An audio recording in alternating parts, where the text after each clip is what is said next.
in its first year in office. And 21 bodies exhumed in Kiambu to pave the way for Mau Mau Road construction.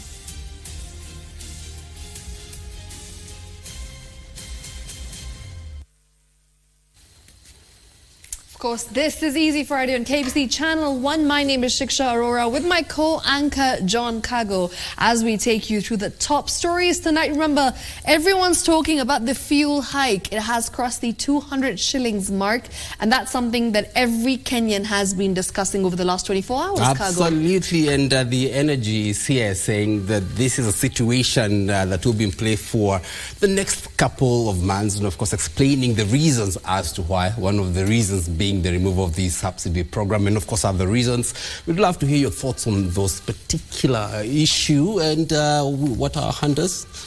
All right, you can get in touch with us on at KBC Channel 1, at Shiksha Arora, at John_Kago_M. Talk to us. Use the hashtag Easy Friday as we discuss the top stories that are breaking news in the entire country. We'll start off with the first story.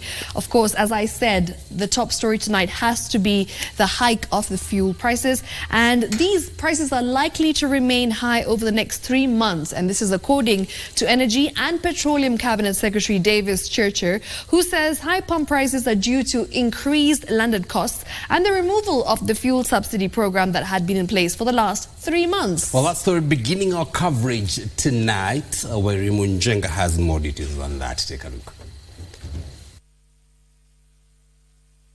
Energy and Petroleum Cabinet Secretary Davis Churcher today appeared before the Energy Committee of the National Assembly to, among others, shed light on high fuel prices that was effective today, increased to more than 200 shillings per litre.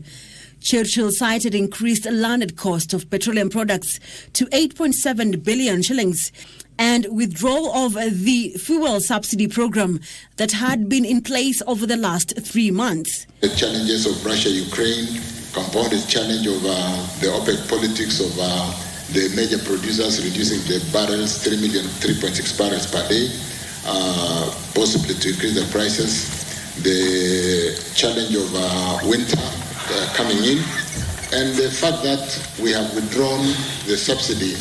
He says the Petroleum Development Levy Fund, used for stabilization purposes, raises about 5 shillings and 40 cents for a litre of super petrol and diesel and collects about 5.2 billion shillings monthly. Churchill says the government can no longer afford to tap the Petroleum Development Levy to subsidize fuel due to unavailability of funds. And what happened? The Treasury did use the future earnings on the stabilization fund to liquidate or to pay off the balance, so that the subsidy account today is at zero. He says between April 2022 to April this year, the government has spent about 169 billion shillings to subsidize fuel. Churcher says he has started talks with the National Treasury to reinstate the fuel subsidy program. And therefore, what are we going to do as a country to secure our economy? Maybe we need another GTG. Maybe we need to go back to, we need to look at the stabilization fund and how much that stabilization fund can. After the increase of fuel to more than 200 shillings a litre, Kenyans called on the government to find ways of reducing the pump prices. Watu wadogo mnawaona hapa will not afford that. They'll try and pass the buck or pass the cost to the customer. If we can look for other avenues, one, by creating an enabling environment for business to expand. We are killing our economy kwa sababu tumeadhiri mwananchi wa kawaida. Tunataka kushuhudia vile vile kuona kila bidhaa zote hapa nchini Kenya zikishuka kulingana venye walivyotuahidi. Mafuta imekuwa juu na gharama ya maisha imepanda zaidi. Sasa wateja wamepunguka. Bei ya bidhaa muhimu kama common mwananchi inaenda kuathirika kabisa. This is the first time in Kenya's history that a litre of fuel has moved past the 200 shillings mark. Weri Mujenga for Easy Friday. And still on the fuel prices, Kenyans will have to dig deeper into their pockets after the Matatu Owners Association announced a 20 to 50 shillings fare hike effective immediately. Well, this announcement of the new fares and petroleum rates has elicited mixed reactions among Kenyans, with the majority expressing concerns over the cost of living, as in this will become unbearable. Our reporter Zainab has details of the ripple effect of the announcement by EPRA a day after fuel prices crossed the 200 shilling mark. Take a look. Friday would mark a turning point for Kenyans who rely on public transport vehicles. This is after the Matatu Owners Association announced new fare prices barely hours after the Energy Petroleum Regulatory Authority reviewed upwards the fuel prices. Angalau tunauliza serikali itupunguzie mafuta kidogo, angalau tufanye kazi hata tuweze kupata chakula chetu cha kila siku. Mbeleni kutoka hapa kwa Nairobi tulikuwa tunalipisha 800, 14 sita, 10 sita tulikuwa tunalipisha 1000. Na hata mtu akakuja alie sana kako na 700 tuko tunamwacha.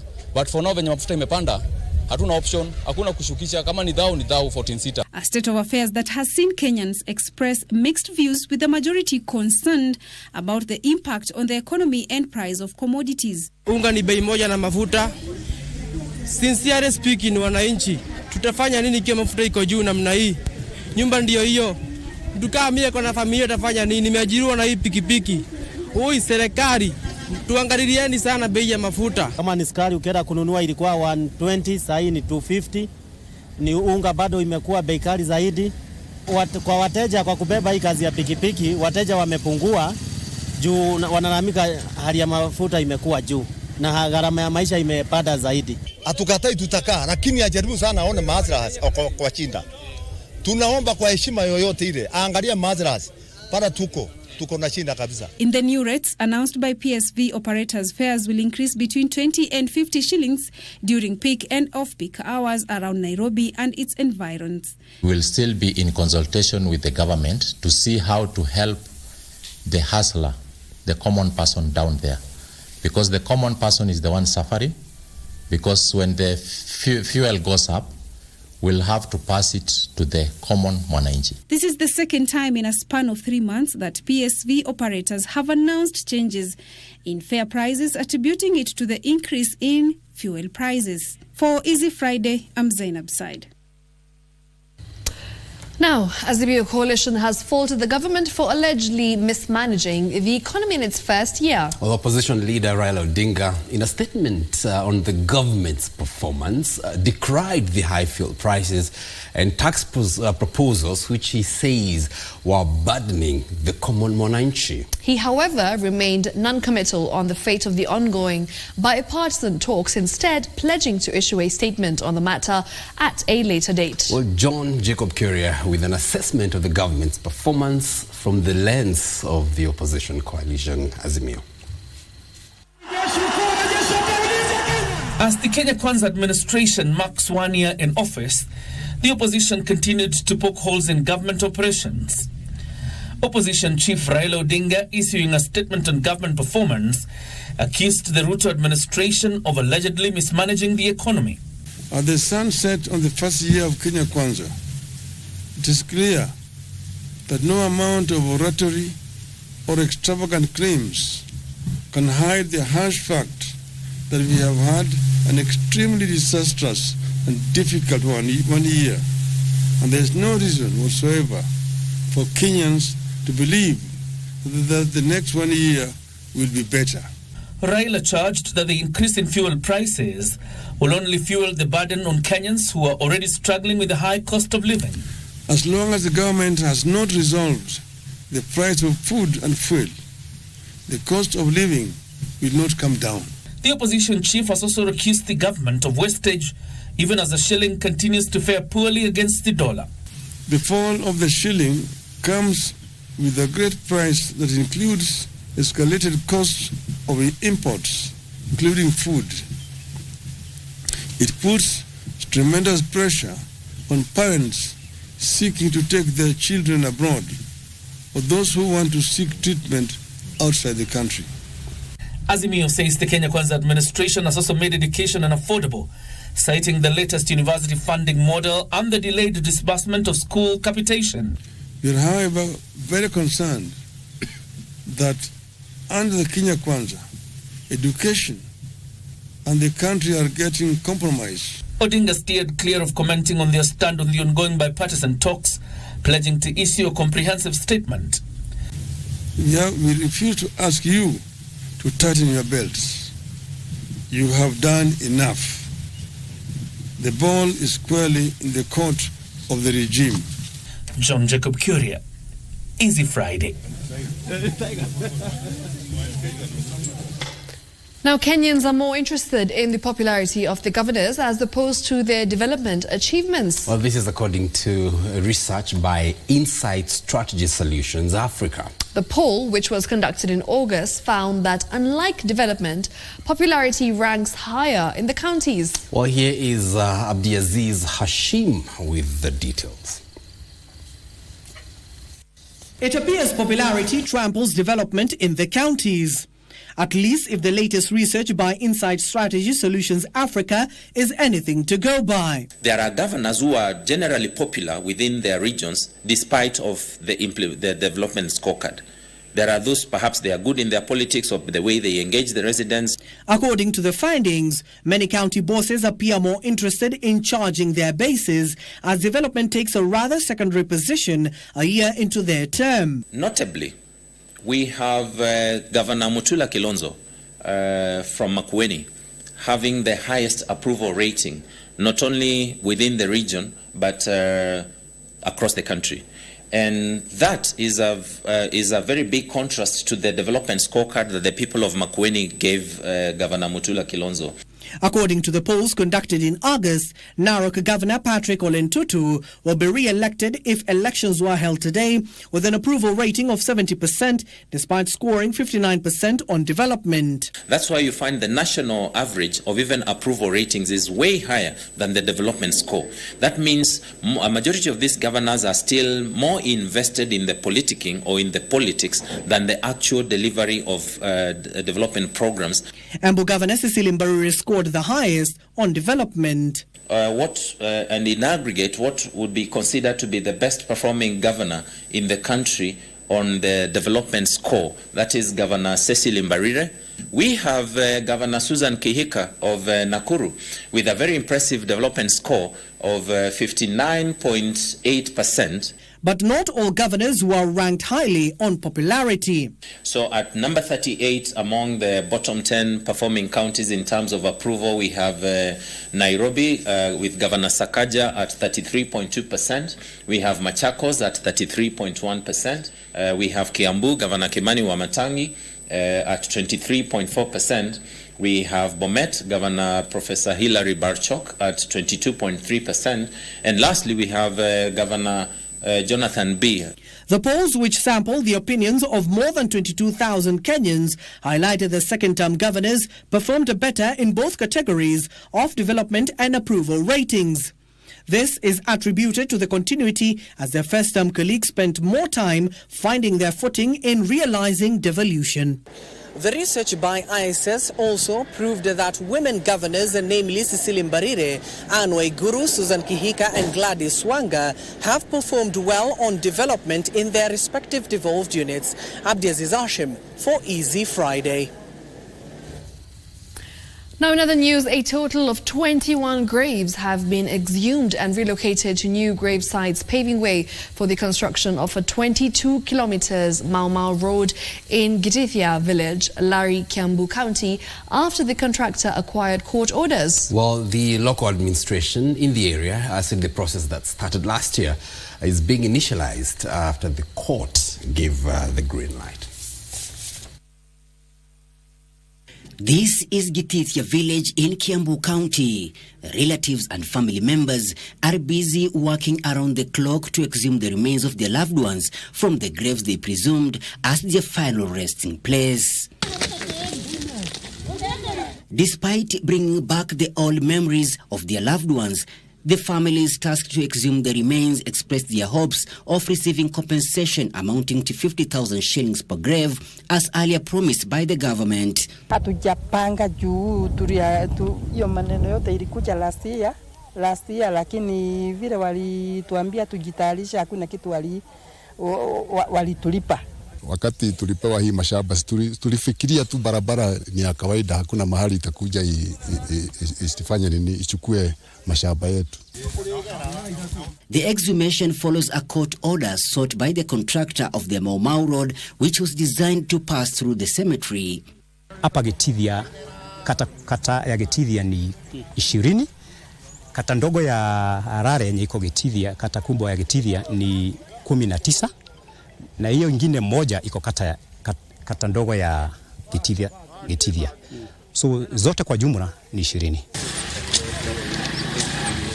The project's social and health officer Dennis Mutava said relocation of the graves and installation of piped water will ease the challenges experienced by the contractor along the stretch of 22-kilometer road that connects Kiambu and Nakuru counties in Mahimahiu town. We acquired the court orders last year during the previous regime, and already we have, cause at the moment in Mau Mau Lot 1A we have 38 graves. So far, last year we relocated 5, and now in the process of relocating the 33 remaining. Michael Mondiga for Easy Friday.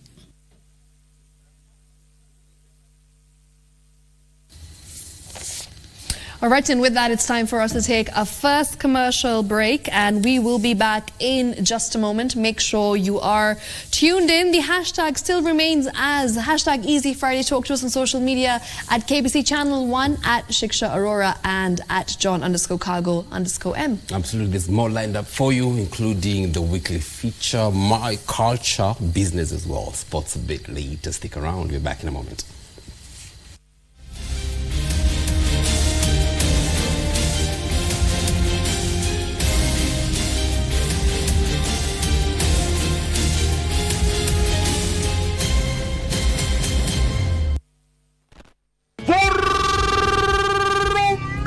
Na Ndudhi. Officially, Ndudhi iko ndani ya one of the boxes ya Lucky Game. Cheza Lucky Game. Kumbuka ni star 570 hash.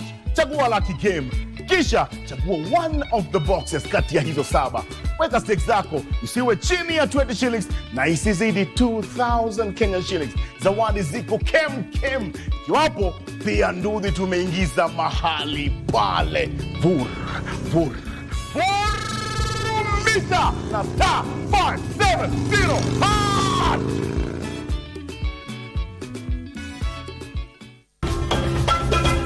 Wiki hii kwenye Mkulima tutaangazia jinsi ya kutengeza au kutayarisha mbegu ya uyoga. Tofauti za kuweka mbegu. Ya kwanza tunaitaga broadcasting method.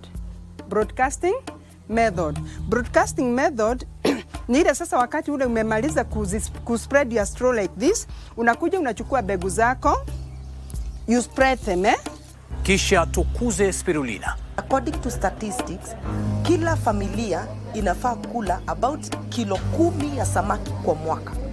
Hiyo haiwezekani tukirely na samaki ya kule majini. Ungana nasi Jumamosi saa 10:30 hapa KBC Channel 1 kwa mseto kamili wa kilimo. This week on What's in Your Kitchen, our guest cook Linda Achieng takes us on a boat ride in Lake Naivasha and shows us where her love for fish comes from. Achieng, yes. Umesema ufanye nini huko kwa maji? Okay, you can swim. At the Lelani Annex Naivasha, she shared a bit of her life background story and her cooking skill. Then we have some curry powder as well. Curry powder kidogo. Just a little bit. Be careful. Yes, because I've seen some fire jump there. That is called flambéing. Flambéing. So tukiona moto tujue ni flambéing. Salivate this delicious meal on your screen while taking notes for the recipe.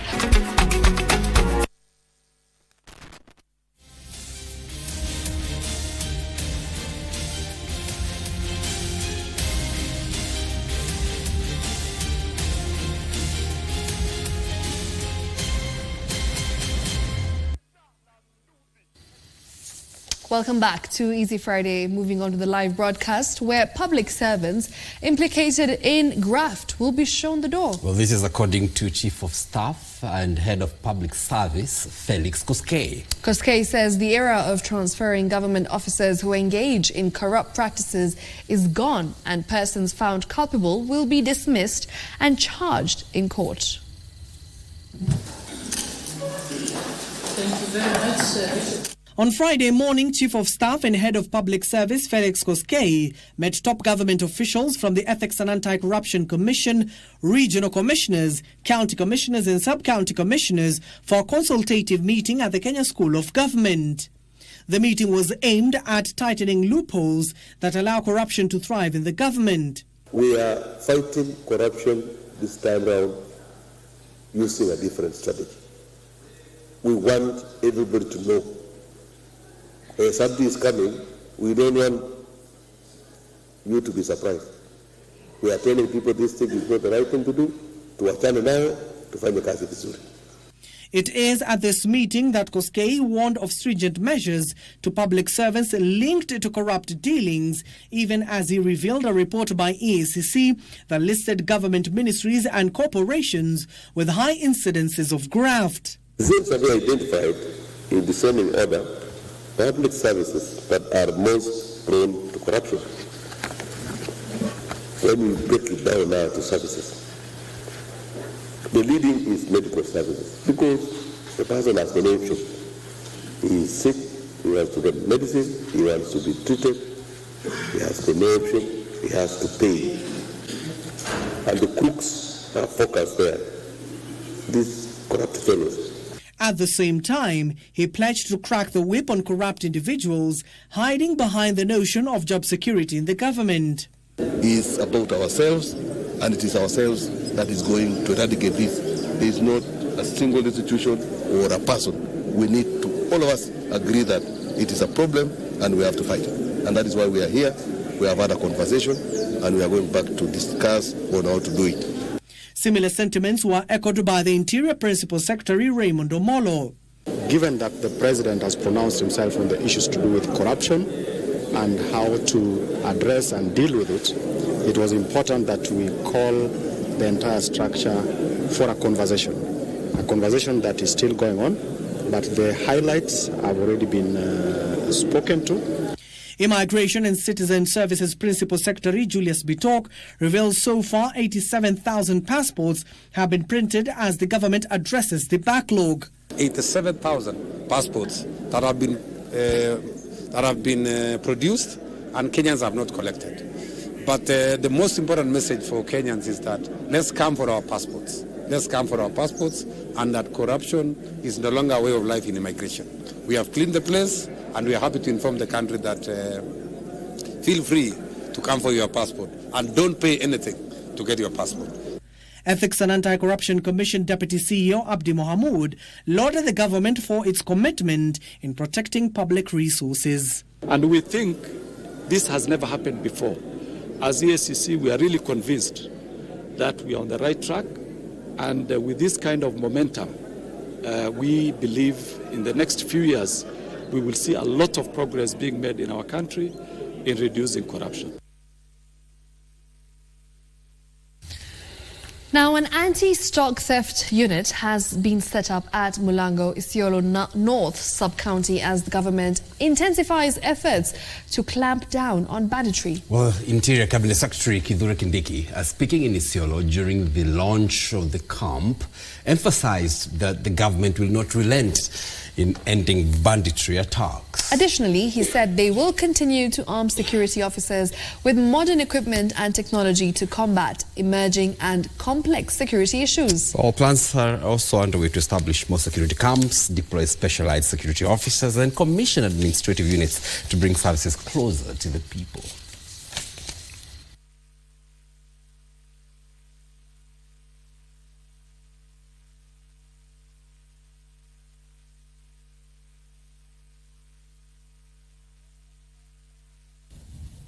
Tangu 1963 hii shida ya wizi na ukora na mauaji imekuwako. Hii ndio serikali na utawala wa kwanza ambao umehapa na umeahidi ya kwamba hii tabia potovu ya uhalifu, wizi wa mifugo, watu kuuana na kuibiana mali ya wenzao, serikali hii imeahidi ya kwamba itamaliza ukora na wizi wa ng'ombe milele na milele. Officers are instructed to use the firearms that they are in possession of to protect the lives and property of the people of Kenya. And anybody who challenges our officers and tries to engage them with violence, we will strike that person before they strike our officers.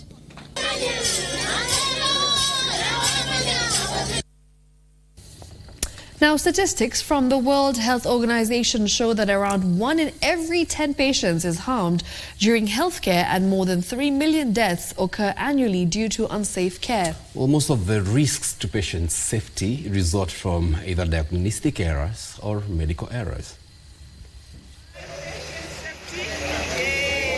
The commemoration of the World Patient Safety Awareness Day 2023 was marked under the theme Engaging Patients for Patient Safety.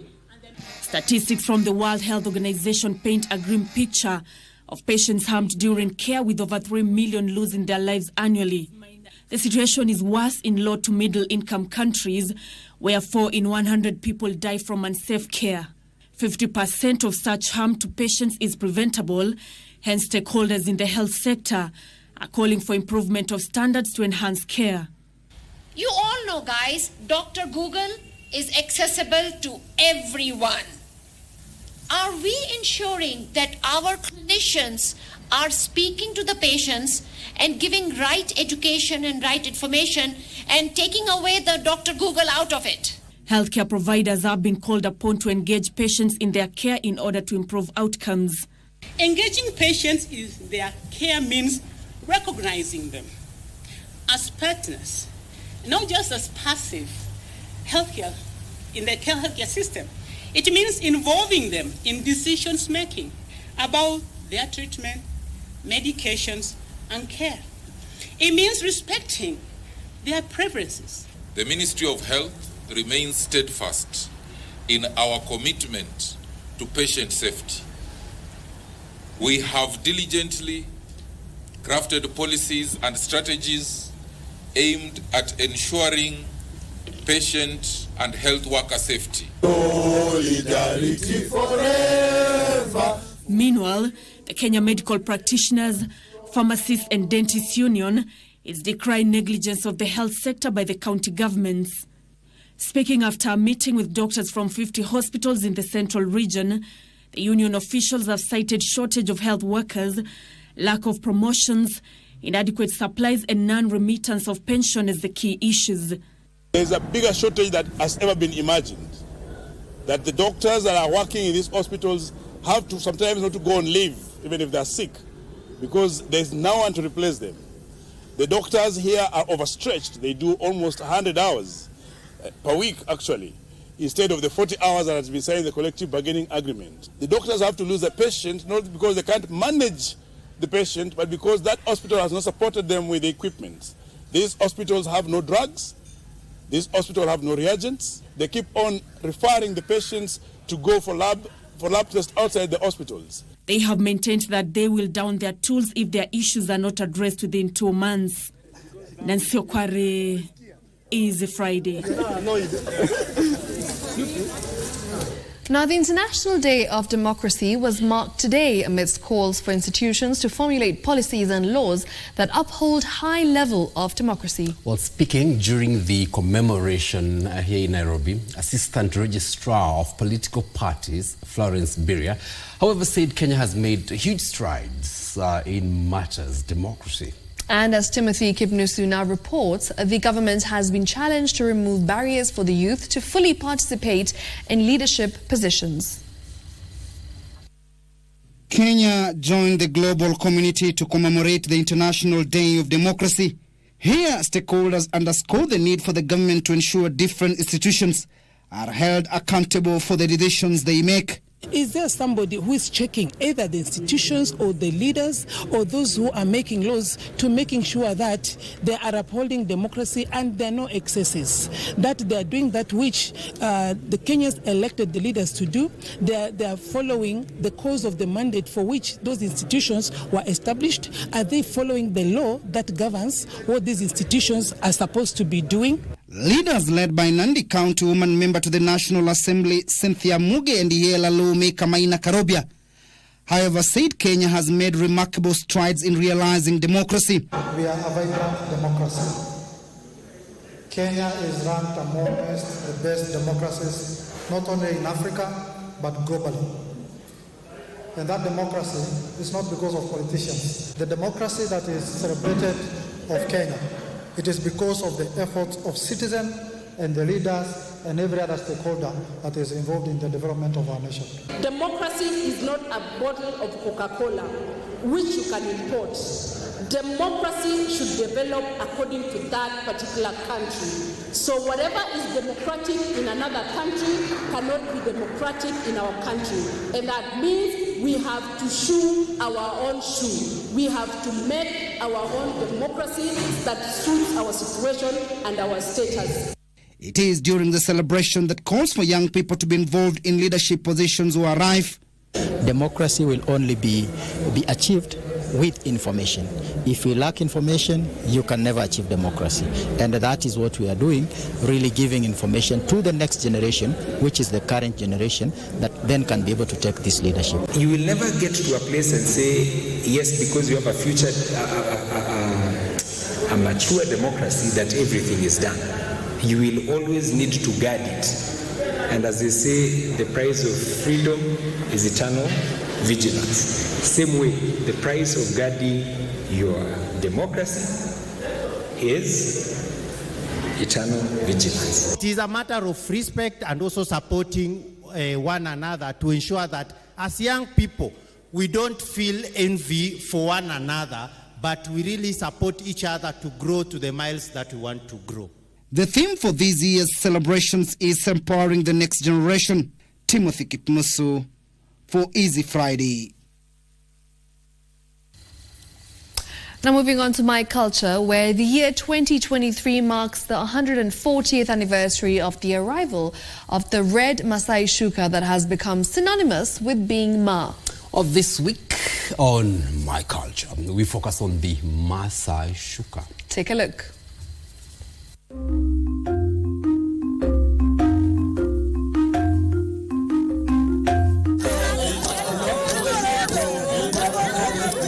During the inaugural Ma Festival that brought together at least 10,000 members from at least 15 Ma-speaking communities from Kenya and Tanzania, pomp and color characterized the festival, with those in attendance adorned in traditional regalia, red being the dominating hue, the Masai shuka being recognizable at every glance.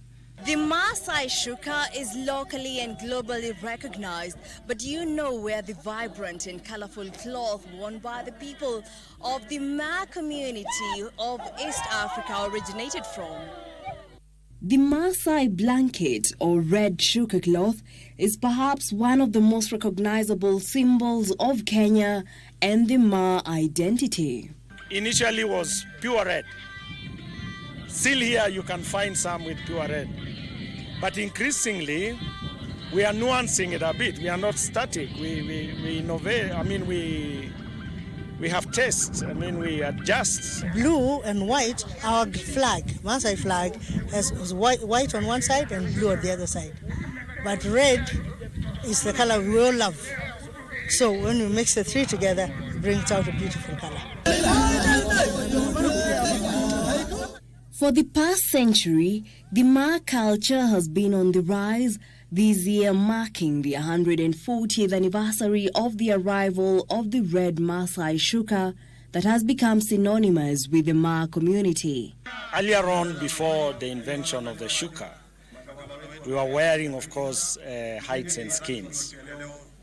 And the hides and skin used to be colored red oiled and colored red from the red volcanic soil.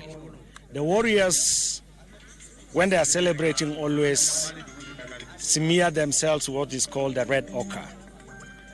And we are people of blood.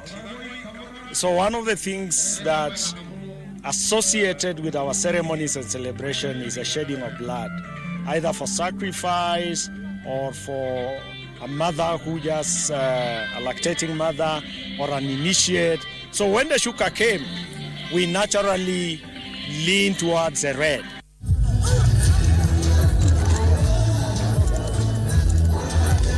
The Maasai Shuka defines a culture, people, and history. It is locally and internationally recognized. Colors represent identity, so we have different subsections or sub-tribes within the Ma speaking community. So each color and pattern represent your identity. So if I see these particular colors, then I know which side of the community or which section you come from. So the colors and how they are combined represent who we are and speak before you can ask. So you kind of sets up an identity. In 1883, the Scottish explorer Joseph Thomson delivered the shuka to the Maasai. It has since become increasingly popular. The red shuka is mostly for the southern Maasai and the Maasai in Central Rift. If you go further north, the shuka becomes a little flowery. The Samburu, actually, the name Samburu comes from the word or Sampuru Impuri, the butterfly. And so they are colorful people. And you can tell from the celebration here that the Samburu territorial section of the Maasai are the most colorful. They have a rainbow. And the Ariel, who are associated with the Rendile, who are our brothers from Marsabit, lean towards white. But the predominant color associated with the Maasai is red. And hence this shuka has come to be known as the Maasai shuka. And I think the Maasai must have admired it, and so we decided we will wear different outfits and different colors. We chose specific colors that pleased us, and I think different communities chose different colors. Since its arrival, the community has appropriated it as its own, modified it, and embellished it with beads and art to become the colorful Ma dress that is now the preferred cultural robe for many, including those from outside the community. This is a Maasai shuka. It's the brand that is very clear, cultural brand for Kenya. And we share it with the rest of Kenyans. We see it in weddings, we see it in national functions. We have no problem sharing. We are part of this rainbow nation that is Kenya. The Maasai shuka is classified as one of the highlights of the Ma culture. Jackie Wambiru, My Culture.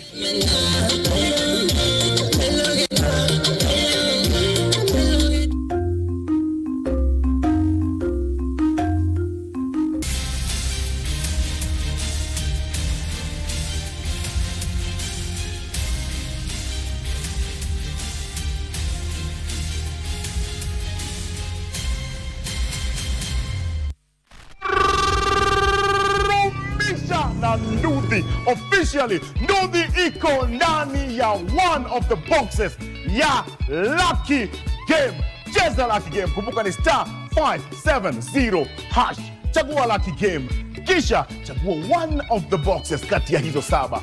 Weka stakes zako isiwe chini ya 20 shillings na isizidi 2000 Kenyan shillings. Zawadi ziko kem. Kiwapo pia Nduthi tumeingiza mahali pale Vurumisa na *570#.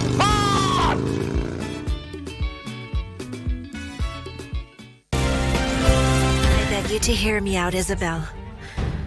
I know right now you must be furious with me, but I'm sick, Isabel. And that's why I came here. I'm very worried about Daniel. Why? What's wrong with him? I'll tell you this because you're the only friend I have. The thing is, well,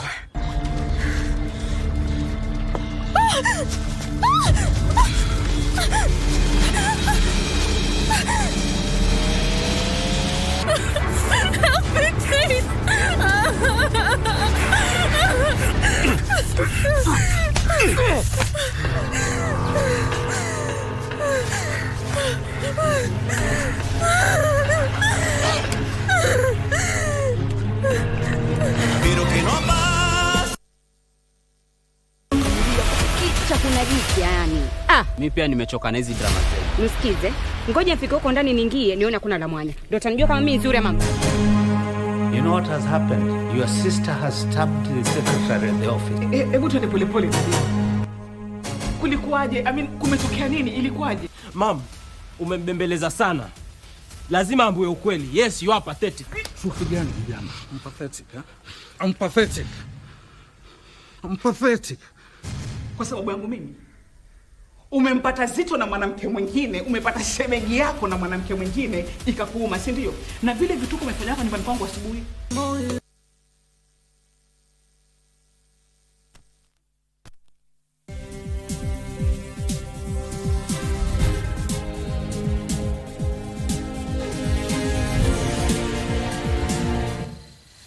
Welcome back. And right now, let's delve into matters business, where the nationwide blackout on the night of August 25th cannot be solely attributed to any individual or entity. Now, this is according to a finding by the Energy and Petroleum Regulatory Authority, which indicates that a system voltage disturbance at 9:45 p.m. triggered a chain of reactionary events leading to the countrywide blackout. Energy CS Davis Churcher says the ministry is exploring a raft of long-term measures to avert such incidences. We'll get back to you. Thank you very much. 178 was a system disturbance. Then we had 187 when Lake Turkana came out. And then we have 962 when All Carrier 5 and Orpa also came out. And this is now taking out an additional 200, taking the deficit in the system to 477 megawatts against a spinning reserve of 66 megawatts. Dynamic reactive power compensation at Lake Turkana wind project responded to the voltage dip, but tripped within 142 milliseconds, which is outside the grid code requirements. There being no other notable occurrence recorded on the system, it has been concluded that the two events, trip of Lake Turkana wind project power plant and the system voltage dips, triggered the nationwide power outage. From the foregoing, it is thus not possible to apportion culpability of the cause of the nationwide power outage to any individual person or entity. However, the ministry is fully aware of the various mitigation measures needed to address the system vulnerability. But at least we are making progress. Now we have moved to two people, Lake Turkana and Kenya Power. At least there is progress. Now we can do better to know exactly who among the two, which is good progress.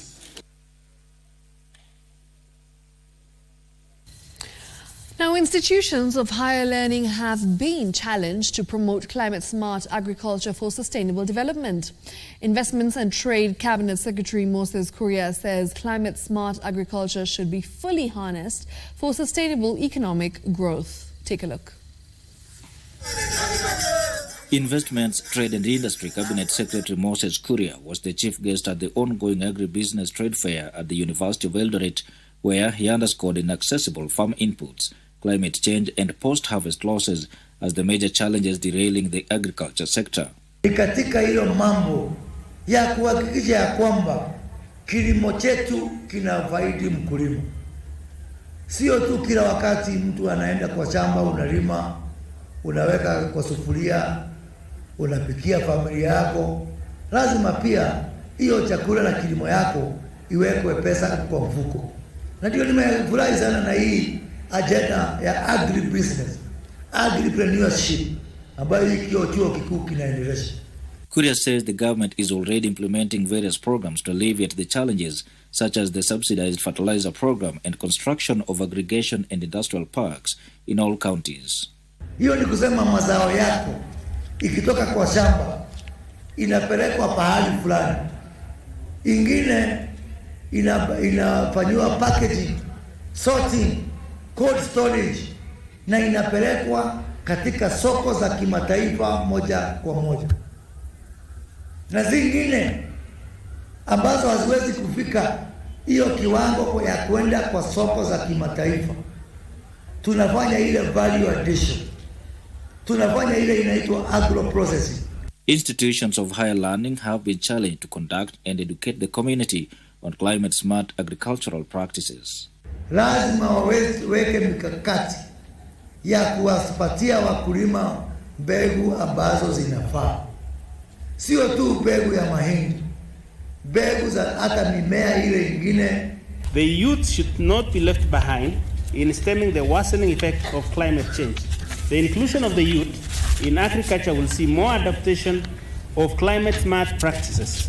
We as an institution thrive by being the change that we want to see in the world when it comes to matters agriculture. The agribusiness trade fair continues here tomorrow at the University of Eldoret, and Kenyans from around the area have been challenged to use the opportunity for their growth. For Easy Friday from the University of Eldoret here in Uasin Gishu County, I am Wycliffe Okech.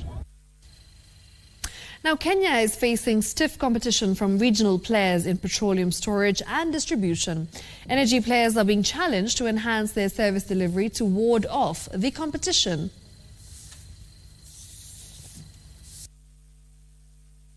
Kenya transports about 900 million litres of petroleum products monthly and is banking on increased storage capacity of Kenya Pipeline Company following the takeover of the Kenya Pipeline Refineries Limited 45 storage tanks with a capacity of 484 million litres. Out of this, 254 million litres is reserved for refining petroleum products, while the remaining 233 million litres will be used for crude oil. Cabinet approval of a share transfer of Kenya Petroleum Refineries to KPC is a testament to this commitment. This will foster synergy in the petroleum value chain, increase KPC storage facility, enable execution of the planned capacity enhancement of the pipeline system, and manage petroleum and petroleum products price hikes. Kenya is banking on the multi-million shillings fuel jetty in Kisumu, additional storage to unlock supply chain bottlenecks to increase shipments to Uganda, Burundi, Rwanda, DRC, South Sudan and Tanzania. Tariff barriers have at times hindered the full uptake of products to markets in Tanzania, Rwanda, Burundi and the DRC. We therefore commit continuously to work closely with KPC and other agencies to eliminate these barriers as we enhance ease of doing business in the East Africa community. Kenya Pipeline Company has contracted Pakistani firm Petrochem Engineering Service to design the LPG import and storage facility in Changamwe, Mombasa County to scale up LPG coverage in the country. It is for this reason that today we launch the 50th anniversary campaign. The campaign will give us an excellent platform to tell our story to both internal and external stakeholders in a creative and engaging manner. Regina Manyara reporting for Easy Friday. Now, the government is offering free coxswains training to 2,000 Kenyans in efforts to skill them to tap available opportunities locally and internationally. Noting that the training will begin next month, Blue Economy and Maritime Affairs Cabinet Secretary Salim Vuria says the government is in talks with international shipping lines to offer Kenyans jobs. Vuria says plans are also at an advanced stage to start construction of the 3.6 billion shillings Marine Survival Training Center.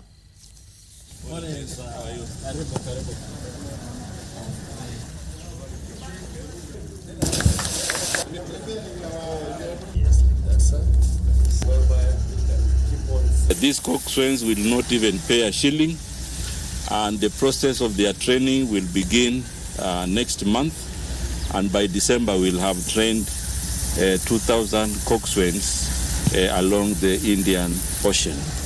Tumekubaliana kwamba sehemu zingine za county zinaweza tumika kwa mafunzo. Kwa hivyo tutatuma walimu kwa mfano kule Lamu, kule Tana River na sehemu zingine ili wafundishwe huko hawana haja ya kupata gharama kubwa ya kuja hapa. And we are engaging international shipping lines so that we can find them jobs. In the Blue Economy State Department, we are also working to make sure that before the end of the year, we have 3 industrial vessels that will be flying fisheries in the exclusive economic zone, and that will employ a further 500 Kenyans in the ships.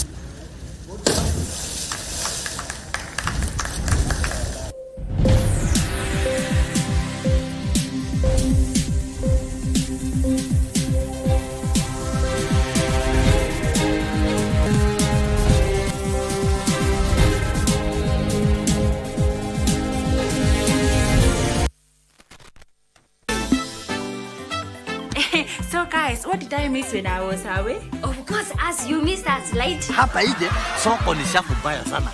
Well, Sanjay ni msafi. Michelle, can I ask you, ni kama nimechoka kupita around the bush. Between me and Tito, who would you like to date? Bosiri, why don't you have an English name, bwana? Hey, Meraja, Turua, Tito has even brought a rose for me. Say, hey, this is getting serious.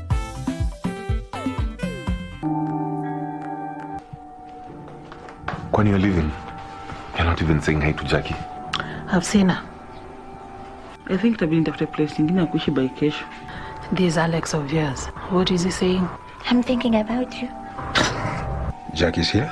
Yeah, she's been here since yesterday. Oh, Pete. Kama jafurahia kuniona. What's your shughuli kama maisha yako? Ulioa?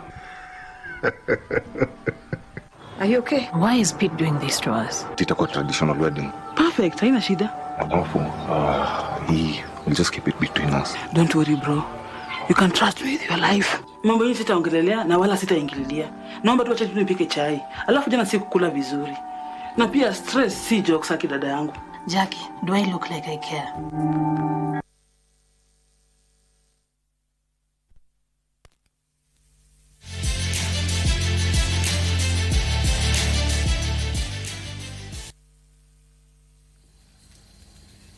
Yes, indeed, time for sports. I'm Bernard Dokumu, and we begin with the soccer now, where the Football Kenya Federation Premier League enters the 3rd round this weekend after a 2-week international break. Now, 9 fixtures are lined up as newcomers and leaders Murang'a still seek to extend their winning run to 3 matches. Meanwhile, the new NSL season begins this weekend as well.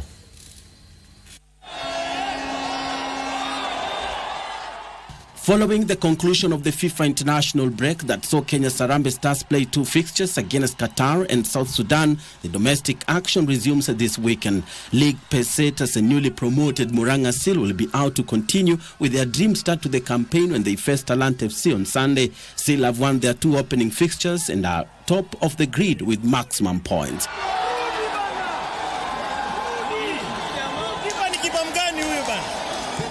On Saturday, a total of 5 matches will be played as 12-time champions Tusk FC face Kakamega Homeboys in Bukhungu. Winless Ulinzi Stars face Bandari, with former Bandari and newly appointed Ulinzi Stars head coach Anthony Kimani seeking his first maximum point haul.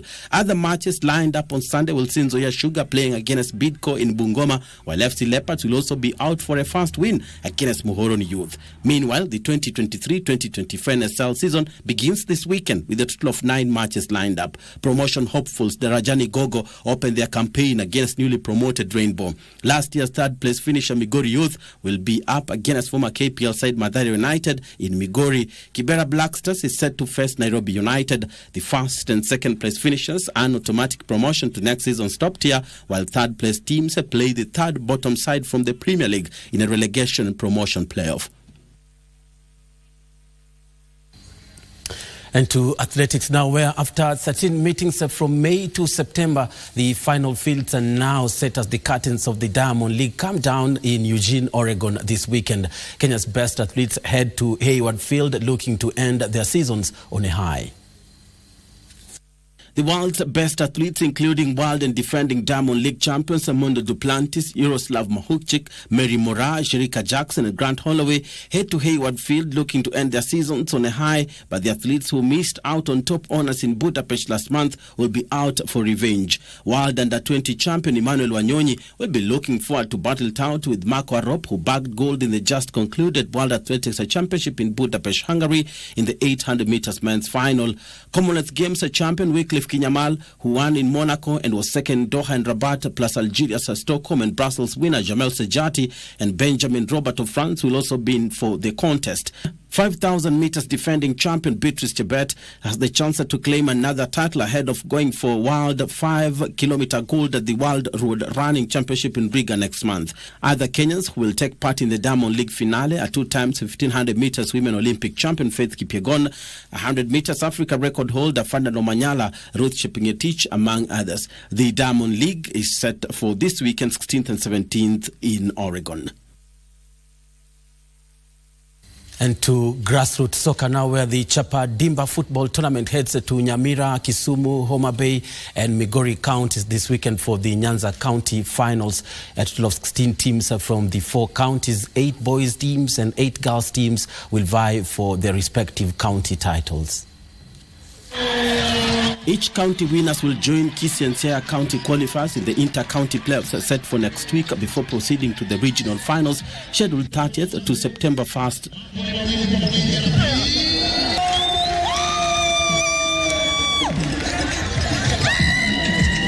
Each county winners will join Kisii and Siaya county qualifiers in the inter-county playoffs set for next week before proceeding to the regional finals scheduled 30th September to 1st of October at Mamboleo Stadium in Kisumu. While in the girls category, Manyata ladies will compete against Plateau ladies for the Kisumu county title.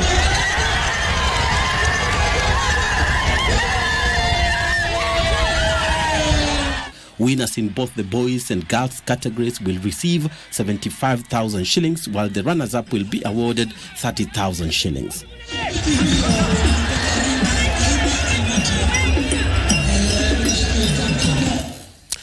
And France overcame a spirited Uruguay to maintain their winning start of the World Cup with a 27-12 victory in Lille. This victory moved the host to the top of Pool A with 8 points. In the next fixtures, the Blues resume their tour of the countries against Namibia in Marseille on 21st September, while Uruguay face Italy in Nice.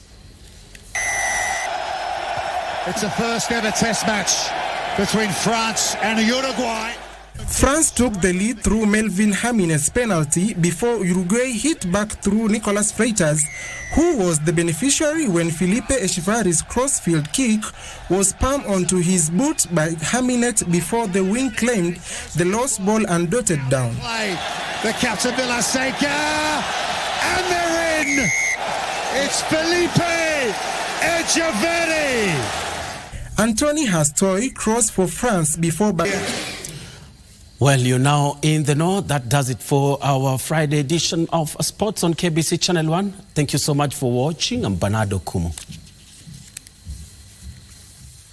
All right, thank you so much for that, Bernard. Remember, you can always be in touch with us and interact with us with regards to sports, business, or any kind of news. Remember, the hashtag is Easy Friday. Thank you so much for keeping us company. We do hope that you are up to date now with all things matters news right here on Easy Friday. My name is Shiksha Arora, of course, with my co-anchor, John Kago. And remember, coming up next, we've got the one and only Cole Jacks, who will be keeping you company until midnight. In fact, even past midnight, to keep that Friday fever on. The weekend is here, and he'll be taking over with Disco Funk. I'll see you next week, same time, same place. Shiksha Arora signing out. Good night.